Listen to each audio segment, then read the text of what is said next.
Hello and welcome to the Sensual Being Podcast with myself, your host, Jolene Whiting. I have been a pole dance teacher for nearly 20 years. I'm also a yoga instructor, and my favourite pastimes are connecting to my own sensuality, connecting with the world, and connecting with animals as well. In this podcast, you'll find new and inventive ways of how you see yourself, connecting yourself with others, and also how you see and view the world around you.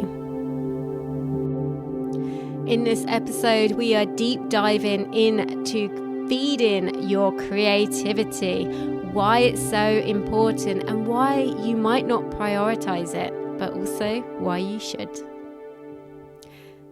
Hello, Sensual Being, and welcome back to the Sensual Being Podcast. It's such a pleasure to have you here today, and I really hope that you are doing well in yourself.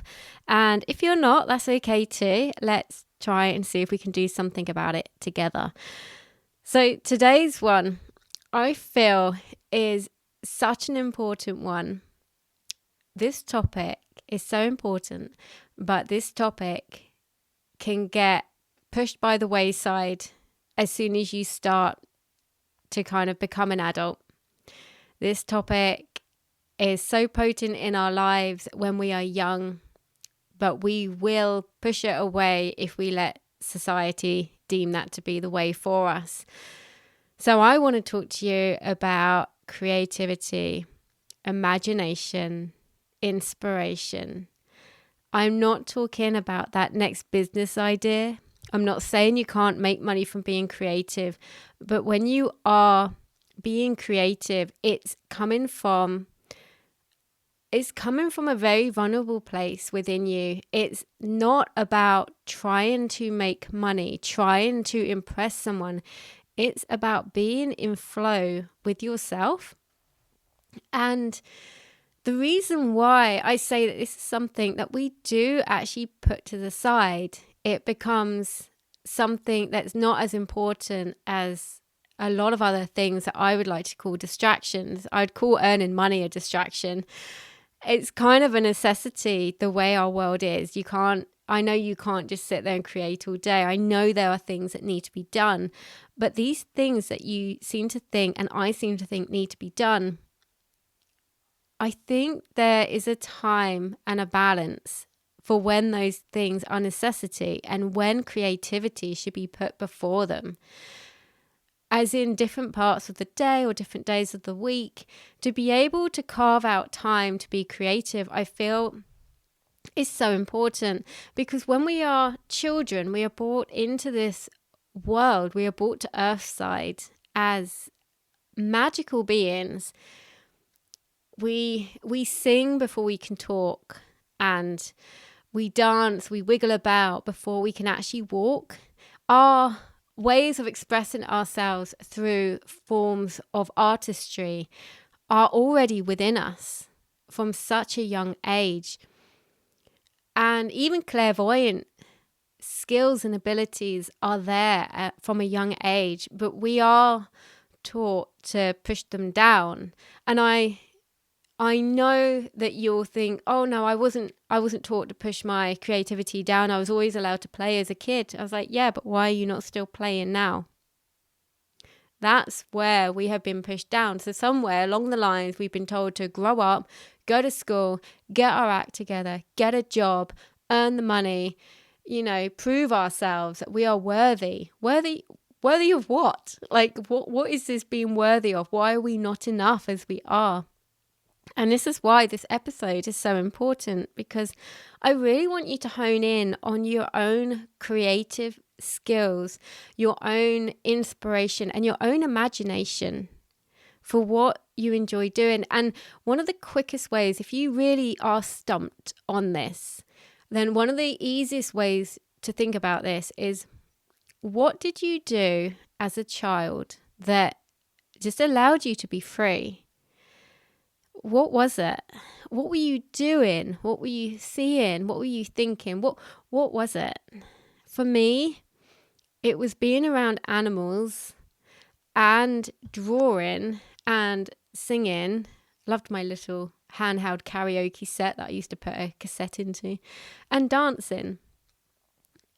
And you'll have your things. You'll have your things that you remember gave you a spark. And it might not even be that you did much of it, but you could feel that spark. Oh, I always wanted to be a musician or something. Maybe you never played an instrument before, but you knew that, oh, you just wanted to be a part of that. And you can't explain why, you just wanted to. So it might not even be something that you actually did. It might be something that you just always wanted to do, always wanted to learn, always wanted to have that skill. And it might be something that now that if you look at it in your life now, you might think, well, what's the point of that? I've got to go to work, But I'd say the whole point is that, you shouldn't have a life filled with just work. And I know that there's this sort of, rather than live to work, you should work to live. But I would like you to have a look at that phrasing as well, because when you say work to live, what is your live? What is your living? Is it filling your life with creative endeavors and being present? Or is it masking that week of work? Is it going out and having late nights at the weekend? Is it going out and going clubbing and raving? Is it drinking a lot? Is it doing narcotics? Is it binge watching things on Netflix over and over again? I can tell you I've done all those things as a regular thing. I know what it's like to be in that cycle.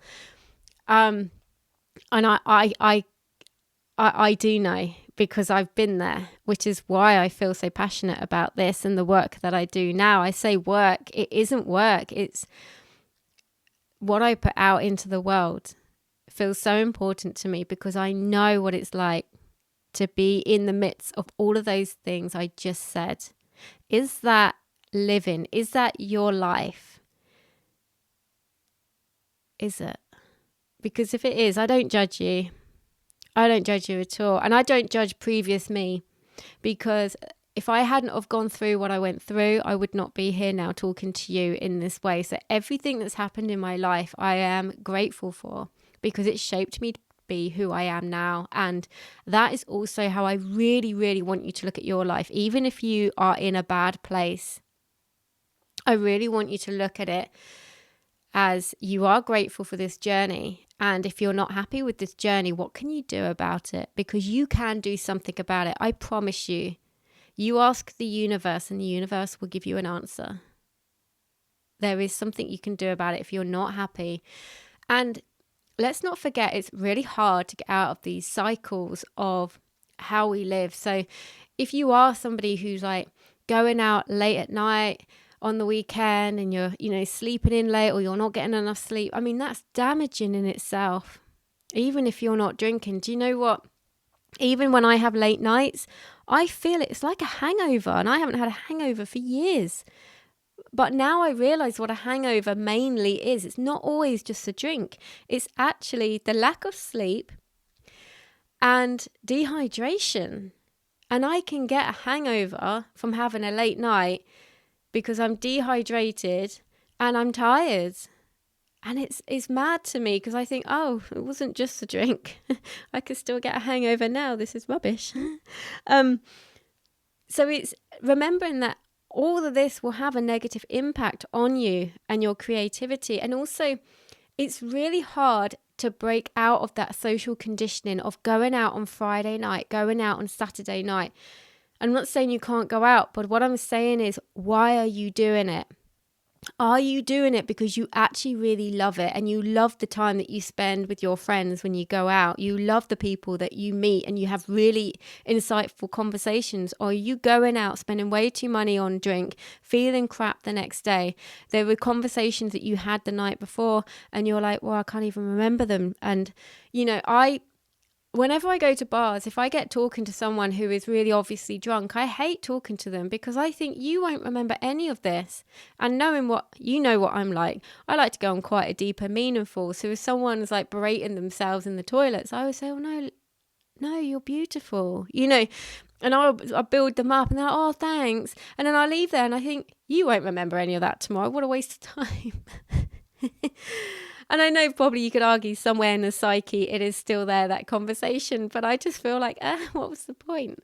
But yeah, I just want you to ask yourself why you were doing that. Even when you think binge watching stuff on TV, that is dimming your creativity spark. It really is. It really is. And when we can break away from that sort of thing, there is uncomfiness. But if we can sit with that and get to the other side of that, there is so much more magic than you ever thought was possible. Our creativity did not stop from being a kid. Our creativity is still there. It niggles away at us. I'm sure, probably thinking now, you might be thinking, oh, you know what? I've always wanted to do something. I've always wanted to paint this or go there and see that. There might be something in you that's niggling away that you've ignored. A little calling that you have been ignoring.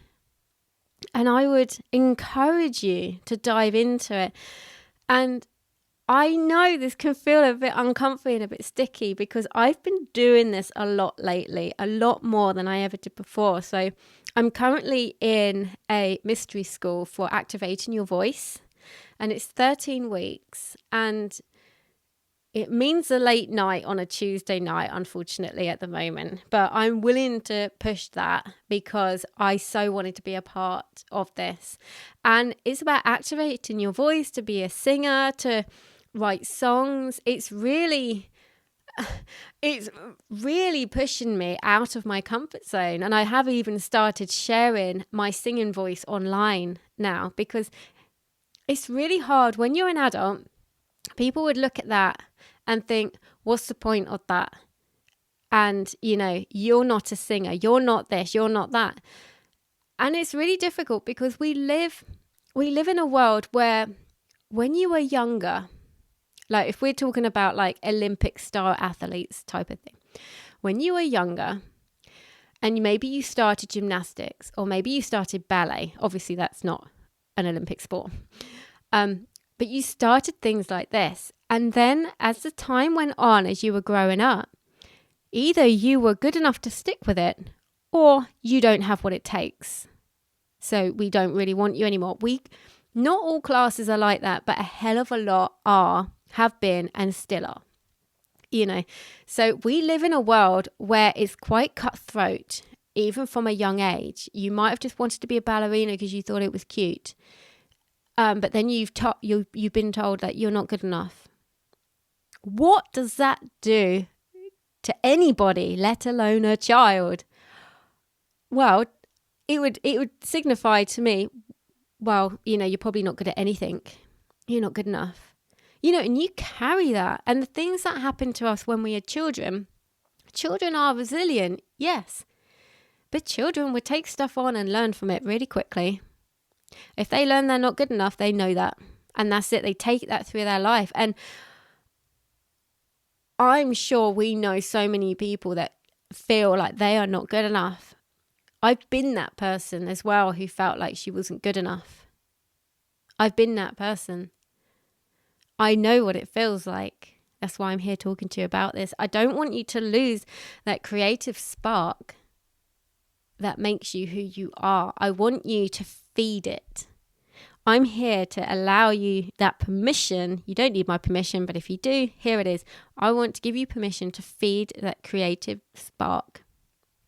Because we have been so conditioned, and even if you haven't been quite a part of that sort of scenario when you were a youngster, you know that it's there. You know what I have just said is a real thing. You can't go and be in the Olympics if you weren't good enough. You know, and this happens at such a young age. And this is so damaging to us, which is why now as an adult, playing with her voice, and I've even started learning guitar last week. You know, I've just gone out and bought my first guitar. I'm nearly 43. Shouldn't I be doing something else? Shouldn't I be focusing on a career? Shouldn't I be having children? Shouldn't I be doing... No, I can do what I want with my life. And so can you. And that can look however you want it to look. It doesn't have to look like mine, but I'm trying to give you that permission to be playful in your life. Life is not all about living to work. And also in the midst of the distractions that I just said before, we are not working to live in those sort of distractions. I dare you, if you are working, work for creativity.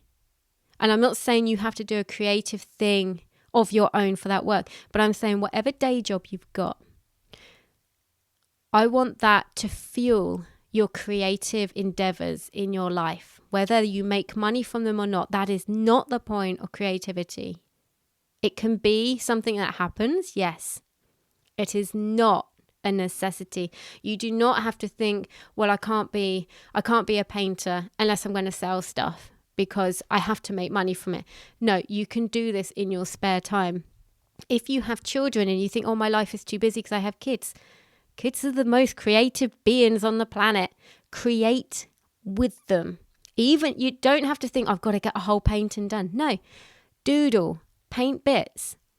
When your kids see you as an adult, as their parent, being creative like that, imagine what that is going to do to them for the rest of their life. What message are you sending home? That's huge. That's a phenomenal message. And thinking about that as a message, I just remembered now that I remember whilst I was growing up, so I was quite young. And I remember my mum used to love watercolours. She used to paint in watercolours when I was a kid. And I've just remembered that now. I remember like running around playing and she'd be sitting at the table, still engaging with me and my brother, but she'd be just doodling, have a little bit of painting time. But it wasn't that she was on her own. She didn't have to take herself away from us. And I remember seeing that. And it's just hit me now as I'm talking to you now. It's just hit me now. And I'm like, wow, that's cool. That's maybe why I'm a little bit like I am. But I'm also here to tell you that despite that, it's still hard for me to just throw myself into singing and chanting and actually be open about it. It's really hard. And to learn to play guitar, I've been playing a lot of different instruments over the past year, but guitar is very technical. And anybody plays guitar, you know how hard it is. I'm still stuck on 2 chords, but that's fine because I'm enjoying what I'm doing with it. And that's the point. And I have this sort of little dream to have like host song circles and have me playing guitar for some of it and for us to be singing along to songs that either I've written or other people have written. So I'd like to put guitar with some of my songs, but I mean, I'm a long way off that at the moment, but that's okay. And it's also, I've told myself it's okay if it doesn't work out, but so long as I am enjoying what I am doing, and I absolutely love it, like playing the strings and stuff. I just feel like, it feels really nice. Really nice. And I like playing it with my hands rather than a pick. I like to actually feel the strings. And it's interesting that I say that. I think it's because I'm quite tactile.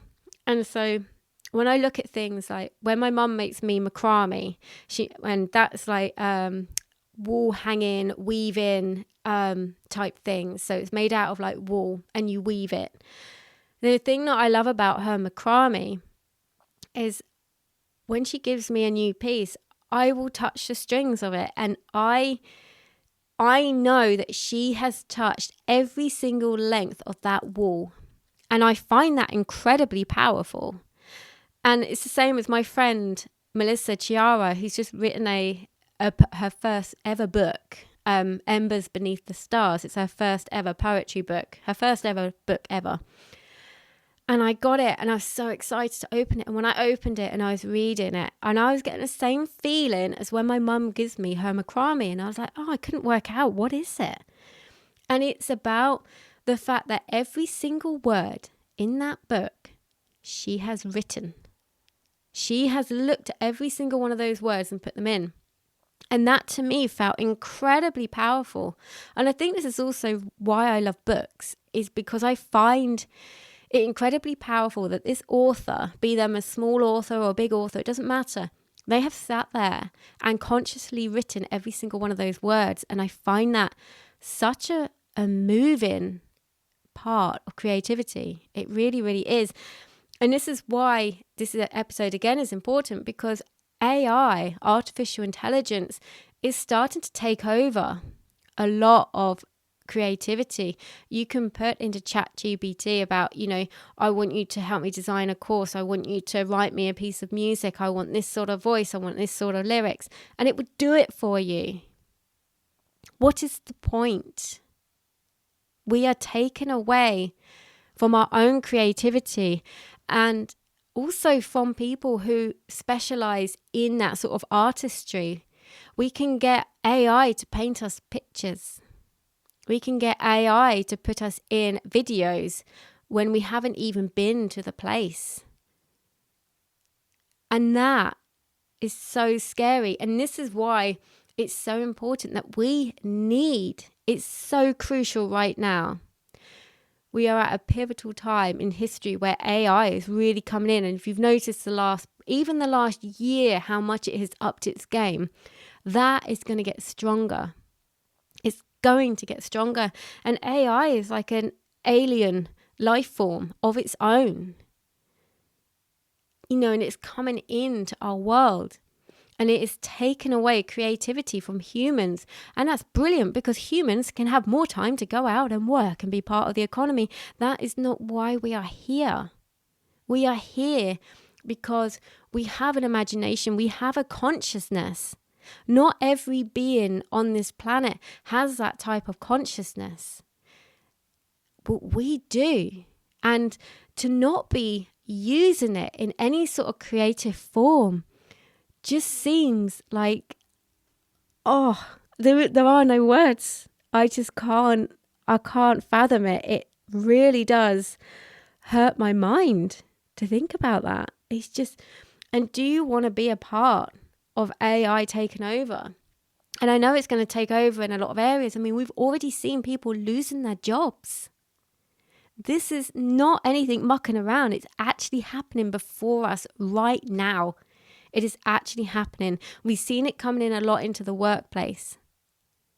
We are now starting to see it creep into creativity. And I say creep, it isn't really creeping. It is bulldozing its way in.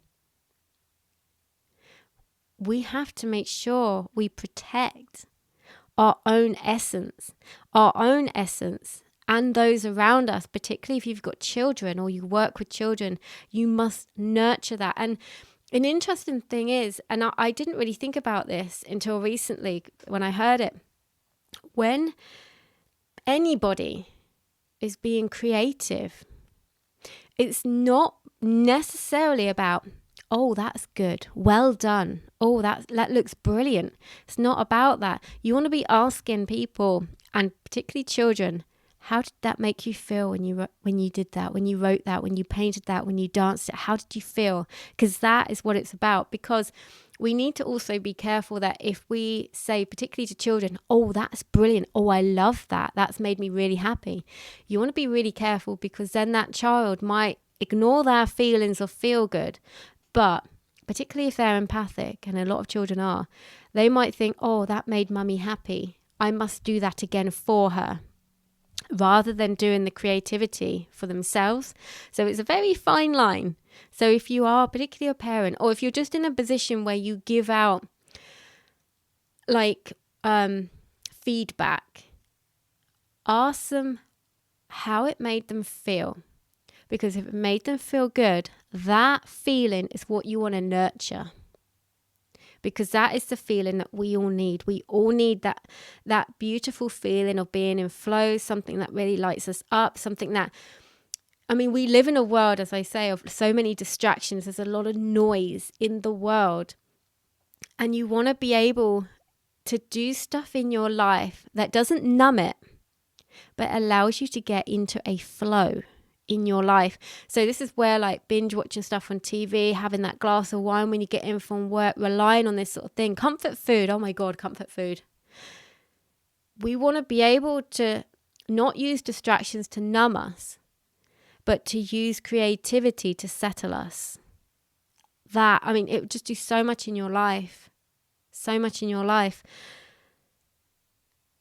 And there's a lot to be said for in the spiritual community about finding your soul purpose as well. And this can link in a lot with creativity, finding your soul purpose. When you find that, you will be happy, blah, blah, blah, blah, blah. And we're all born with a unique gift and ability. I'm sorry, how much pressure did I just put on you there? I'm sorry, no. Yes, we are all unique. No, you do not have to be on a quest to find out that one unique thing about you. No matter what you do in your life, you will do it your way. You don't need to worry about finding that one niche thing. And that's it. Because we are multifaceted beings. There are so many layers to us. And as we go through our lives and evolve, more and more layers will unfold. And do you know what? This is a hard thing for me to do. It's okay to let previous parts of your life fall away to make way for new stuff. I mean, for example, I used to love raving, and I used to run club nights. I'm glad I've done it. I'm not going to do it again. My pony, he's over 30 now, but I used to show jump on him when I was young. Well, I had a great time. And I've thought about, do I get back into horses again? And I thought, man, do you know what? It just doesn't do that thing for me anymore. And that's okay. It did. I loved it. But it's not there anymore. To be able to let these layers of our life fall away is such a hard thing to do and accept. But when we do that, we open up the door for a new way of being. And this is where, like, when you think, oh, I'm sure that's my sole purpose, this is what I should be doing.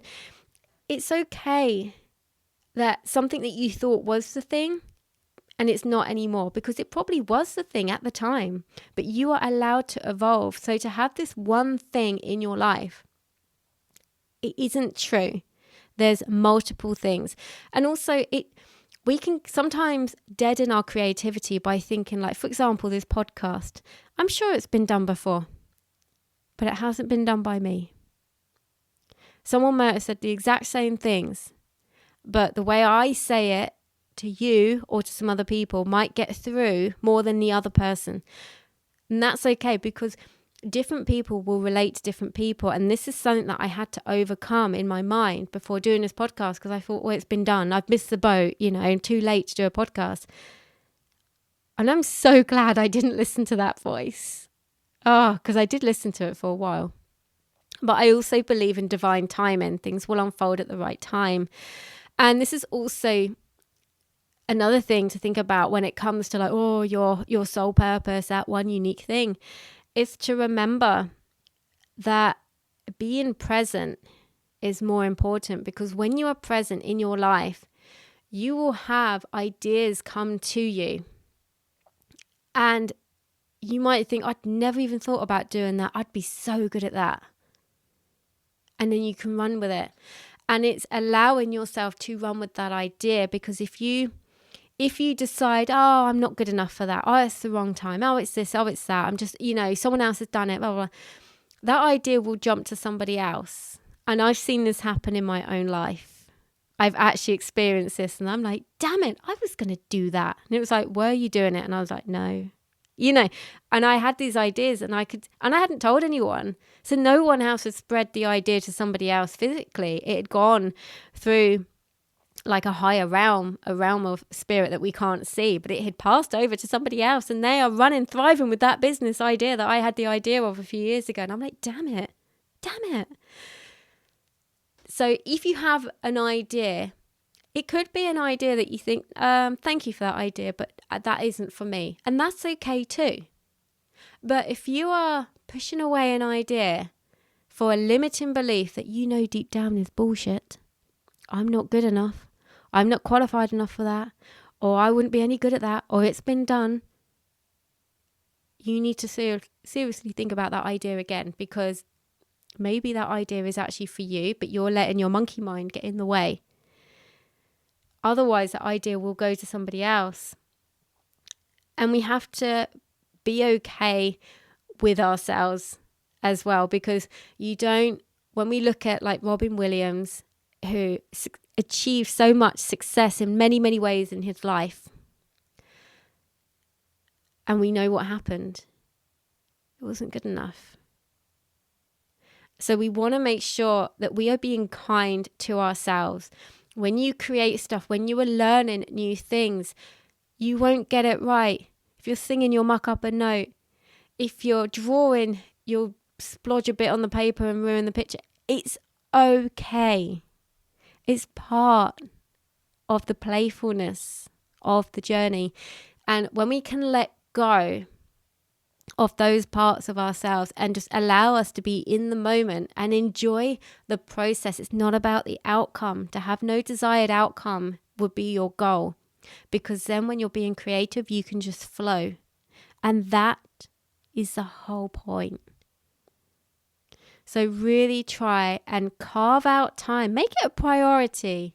Maybe even one day a week for 1 hour. That's my creative time. I'm gonna do the thing, whatever that is. I'm going to sing a song, or I'm going to make a song. I'm going to write poetry. I'm going to start writing a novel. And it doesn't matter what it is. It can be anything that you feel, that little spark. You might only do it once and go, yeah, it wasn't that. But that's okay. Or you might think this, oh my God, I just love this. This is amazing. So, and the quickest way to get there is to think about what you used to do as a kid, what lit you up. And also, do not underestimate the power of being bored. Allow yourself to be bored. Not do anything. Just sit down, look at the wall, close your eyes. Just sit down and be bored. What comes to you? What do you want to do? Because someone said recently that she's working in an office, and I can relate to this because I used to. And she said, oh, I'm just daydreaming about, going on the pole and stuff. And I said to her, don't underestimate the power of the daydreaming, because that is how my whole business was born, was through daydreaming. And through the daydreaming, we're taught that daydreaming is a waste of time. Oh, you're daydreaming, wake up in class, come on, pay attention. When you're daydreaming, you are manifesting your future. You are imagining what you want to have happen. So never, ever underestimate the power of daydreaming. If you are in an office job 9 to 5 and you really hate it, but you can dream of something else, it's going to happen if you let it. If you get out of your own way, it will happen. Also, if you are in a day job that you're like, it's all right, it pays the bills, but you do daydream a bit, that's okay, because the daydream can happen around the work. You do not have to leave your 9 to 5 to make the stuff happen in your life. You do not have to ditch everything to be creative. You do not have to ditch everything to have a side hustle, to moonlight and do something else with your life, whether it be work or creative. You do not have to throw everything in, but just never underestimate the power of daydreaming. I will love and leave you there. I hope you've taken a lot from that, and feel free to message me with what you are going to do to spark and feed your own creativity. And remember, as always, to lead through your life with your heart and to live with intention. Thank you so much for tuning in today. If you enjoyed this episode, please do share it with your friends and on social media. If you have the time to rate or review this podcast, I'd be ever so grateful. If you'd like to follow me on Instagram, you can find me at Jolene Sensual Being. The links to my YouTube and to sign up to my mailing list will be in the show notes as well. I look forward to speaking with you again very soon.